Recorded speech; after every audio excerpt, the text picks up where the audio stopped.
A 28 male need to get this off my chest because I'm still processing what the hell just happened to my life. 2 years. That's how long Maya and I were together.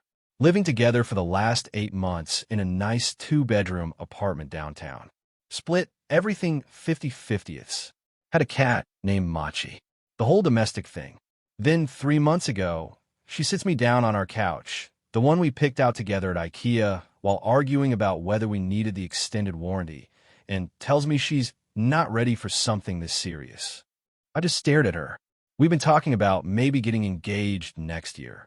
She'd sent me ring designs on Instagram. Her Pinterest board was called Future Wedding Ideas, for fuck's sake. I need to find myself, she said. I'm only 26. I feel like I'm missing out on experiences. Experiences, right? I asked if there was someone else. She got offended. How dare I suggest that? This was about her personal growth. Her journey. She needed space to explore who she really is. Fine. I'm not going to beg someone to stay with me. I said I understood. Started looking for a new place that same night. The thing is, we're both on the lease. Neither of us could afford the place solo, and breaking the lease would cost us each $3,000. She suggested we could be roommates until the lease ended in 6 months. It'll be like friends, she said. I actually said that with a straight face. I agreed. Not because I wanted to play Ross and Rachel, but because I needed time to figure out my next move.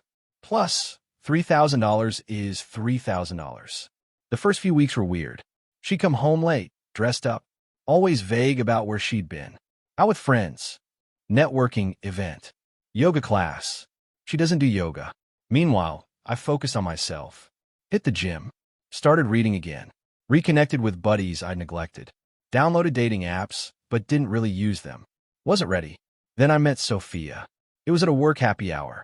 She's 29, works in marketing for a tech startup. Smart, funny, called me out on my bullshit when I tried to make a self-deprecating joke about being damaged goods. Everyone's got baggage, she said. The question is whether you're dealing with it or just dragging it around. We exchanged numbers. Started texting. Went for coffee. Then dinner. Then another dinner. I wasn't looking for anything serious. Told her about my situation up front. Living with my ex, the whole mess. She appreciated the honesty. Well, she said, at least you're not hiding a secret family in Jersey. That's my backup plan if this doesn't work out. She laughed. I hadn't made someone laugh like that in months. We kept things casual. But casual turned into, I really like spending time with you, which turned into I haven't felt this comfortable with someone in a long time. Maya noticed something was different. I was happier. Going out more. Not moping around the apartment. You seem good, she said one morning over coffee. I am good. That's great. Really great. I'm happy for you. She didn't look happy. Fast forward to last weekend. I'm at a birthday party for a mutual friend. Sophia's with me. We're not all over each other or anything, just clearly together. Holding hands. Normal couple stuff. Maya walks in, sees us.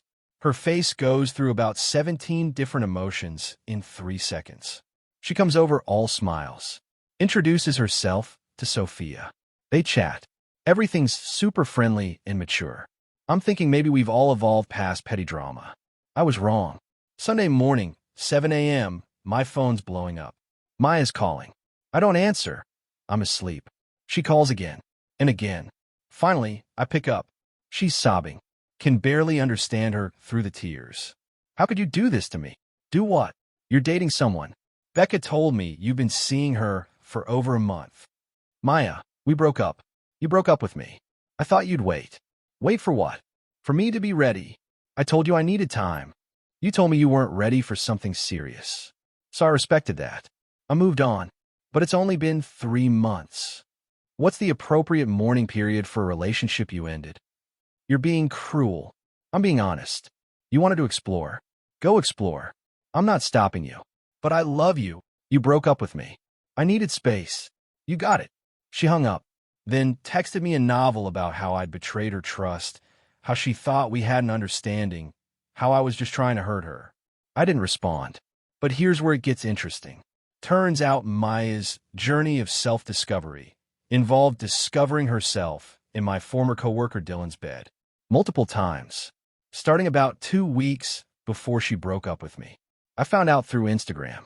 She forgot I still had access to her iPad we used to share for Netflix. Her messages were syncing. Saw the whole thing. Pictures and everything.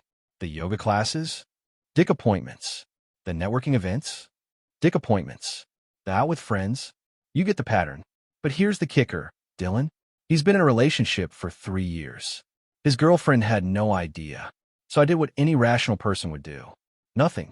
I screenshot everything, saved it to a folder labeled Taxes 2023, and went about my life. Because here's what I realized. Maya thought she was playing 4D chess. Break up with me, keep me as a backup while she fucked around, then eventually come back when she was ready. I'd be there waiting like a loyal golden retriever, because where else would I go? She didn't expect me to actually move on, to meet someone, to be happy. And she really didn't expect me to find out about Dylan. Update 1. Things got worse. So remember how I said I did nothing with those screenshots? That was true, for about a week. Then Dylan's girlfriend, Priya, DM'd me on Instagram. I guess in her paranoia, she'd been doing a deep dive on his social media and saw an old tagged photo of us from a work thing. Hey, weird question, and sorry to be a social media stalker, she wrote, but you used to work with Dylan, right? Is Maya your ex? My stomach dropped. Yeah, to both. Why? I think something's going on with them. Call me paranoid, but my intuition is screaming at me. Decision time. I could lie, stay out of it. Or I could tell the truth. I told the truth. Sent her the screenshots. All of them. She called me immediately, crying, thanking me, apologizing for Maya. I told her she had nothing to apologize for. 3 years, she kept saying. 3 fucking years. The next day, Dylan shows up at my apartment. Maya's at work. He's panicking. Dude, what the fuck? Why would you tell Priya? She asked. You ruined my life. No, you ruined your life. I just provided evidence. Maya said you were cool with everything. Cool with what exactly? You know, the arrangement. What arrangement? Turns out Maya told him we had an open relationship, that I was seeing other people too. That's why she was so comfortable bringing him to our apartment when I wasn't there. Our apartment, where we both still lived, where he'd been fucking her in our bed. Get out, I said. Come on, man. Get out. He left, but not before Maya came home early from work. Saw his car in the parking lot. Saw him coming out of our building looking destroyed. She knew I knew. She tried to play it cool when she came in. Asked about my day. Made small talk. Dylan stopped by, I said. She froze. Oh, Priya knows. You told her? She asked. You had no right to tell the truth, to interfere in my life. Your life? Maya, you've been fucking some dude in our bed, in the apartment we share, while telling him we're in an open relationship. I never said that. He seems to think you did. Well, maybe he misunderstood. Did he misunderstand his way into our bed? She started crying, but not sad crying, angry crying. You're such an asshole. You're doing this to punish me. Doing what? Living my life? Dating someone who actually wants to be with me? You don't even like her. You're just using her to hurt me. I'm going to stop you right there. Sophia has nothing to do with you. My relationship with her is separate from whatever. I gestured between us. This was. We lived together. As roommates. Your idea. Remember? She stormed off to her room. Slammed the door. I heard her on the phone, probably with Dylan. Or maybe some other guy. Who knows at this point? But here's where it gets legally interesting. I've been documenting everything. Every late night, she comes home. Every time she has someone over. Every violation of our roommate agreement. Yeah, we have a roommate agreement. I insisted on it when she suggested we stay living together. She thought I was being dramatic. Sign it anyway. It includes quiet hours, guest policies, cleaning schedules, and a clause about overnight guests. No more than 3 nights a week without the other roommate's consent. She's been violating it consistently. I haven't said anything. Just documenting. Time-stamped photos. Audio recordings, it's single-party consent in our state, I checked. Building a file for the property manager. Why? Because I found a loophole in our lease. If one tenant can prove the other is violating the lease terms or creating a hostile living environment, they can petition to have the other person removed without breaking the lease. It's a long shot. Requires documentation. Evidence. Proof of pattern behavior. Good thing I've been keeping receipts. Update 2. The Lee situation exploded. I need to update you all because shit hit the fan in ways I didn't expect. So after the Dylan incident, Maya went scorched earth. Started bringing random dudes home every night. Like a different guy each time. Making sure I knew it too. Loud music, louder activities, leaving the living room a mess. I kept documenting. Kept my mouth shut. Kept seeing Sophia, who was surprisingly understanding about the whole circus. Your ex is really going through something, she said after Maya accidentally walked into the living room in lingerie while we were watching a movie. Yeah, something called consequences. 2 weeks ago, I filed the petition with our property management company. Hostile living environment, lease violations, the whole 9 yards. Had 47 pages of documentation. Photos, timestamps, links to the audio files of her and her guests at 3 a.m. on weeknights. They gave her 72 hours to respond. She lost her mind.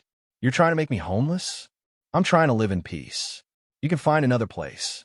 I can't afford another place. That sounds like a you problem. We could have worked this out. We could have. Past tense. That ship sailed when you decided to turn our apartment into a frat house. But then she played what she thought was her trump card. I'll tell Sophia everything. Tell her what? About us. About how you still have feelings for me. About how you cry about me. When have I cried about you? I hear you at night. Maya, that's me laughing at Brooklyn Nine-Nine reruns. She didn't believe me. Texted Sophia from my phone while I was in the shower. Sent her this long message about how I was just using her to make Maya jealous. How I confessed my undying love for Maya just last week. How we'd hooked up multiple times since the breakup. Sophia called me immediately. I explained everything. Showed her my actual text history. The documentation. Everything. You know what she said? Your ex is unhinged. Wanting to come over with wine. She came over. Maya was there, smirking, thinking she'd won. Sophia walked in, looked at Maya, and said, "Oh, honey, no. Just no." Then she proceeded to psychologically dissect Maya for 15 minutes straight. I just stood there, mouth probably hanging open. It was like watching a surgeon at work.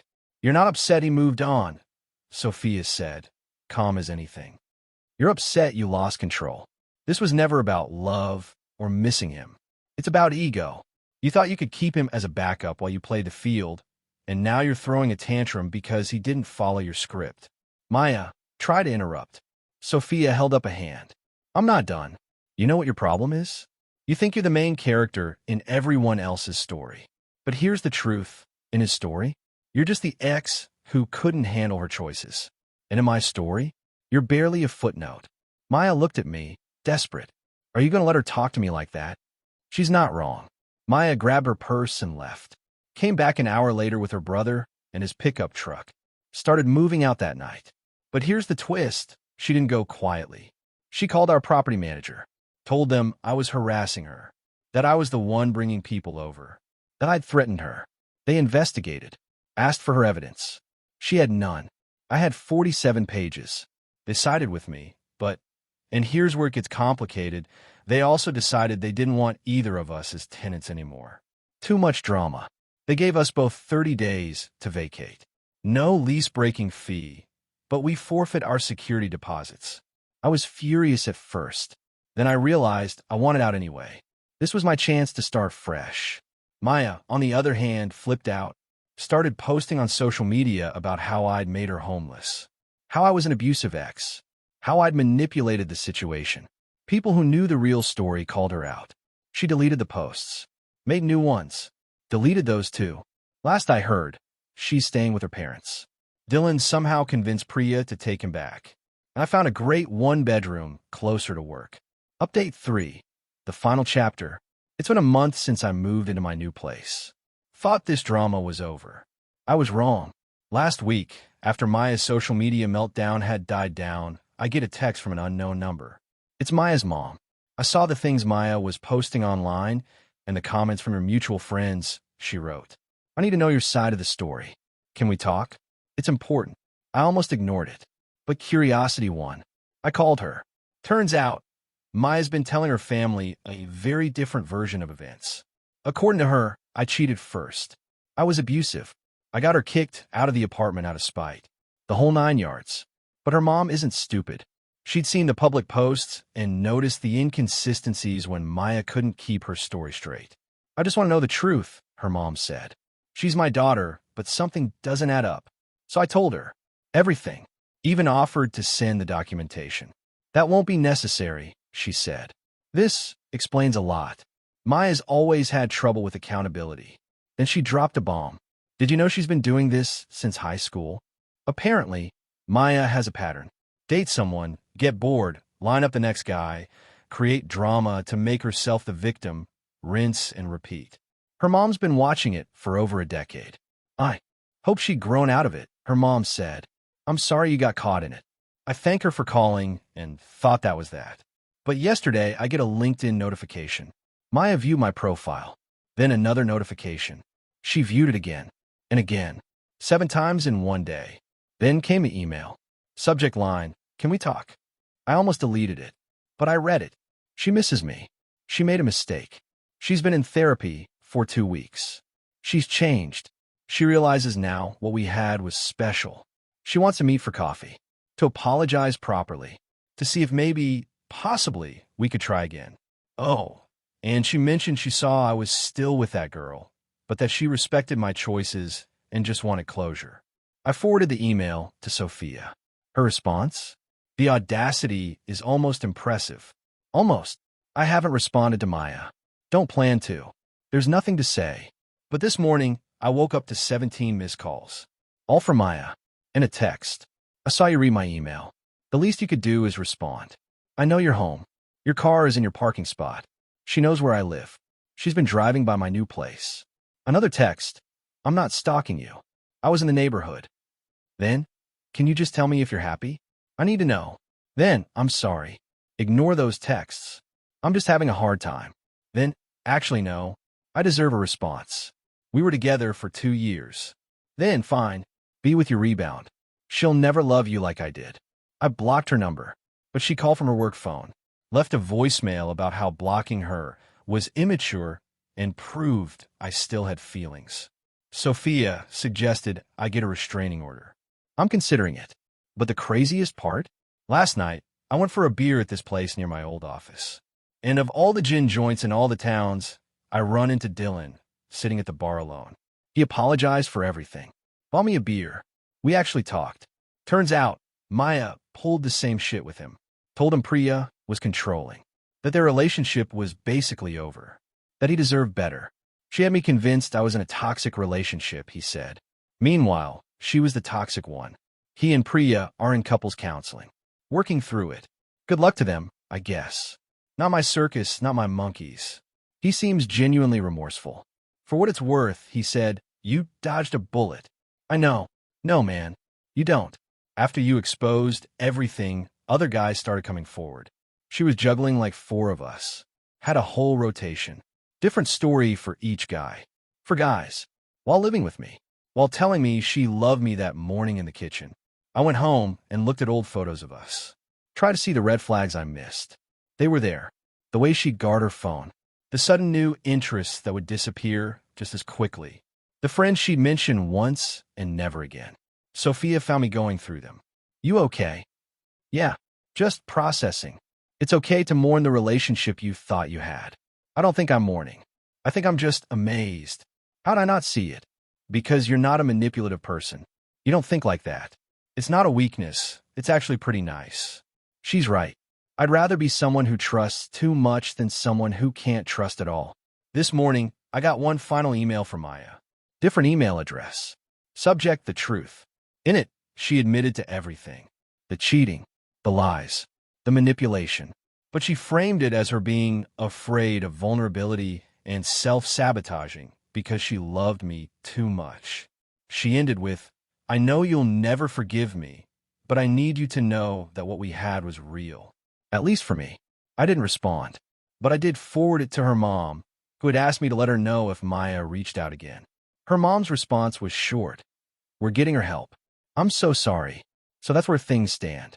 I'm in my new place, still with Sophia, who's been incredible through all this. Maya's hopefully getting the help she needs. And I'm just living my life. It's quieter now, calmer. I can watch Brooklyn Nine-Nine without someone accusing me of using it as emotional warfare. The trust issues will take time to work through.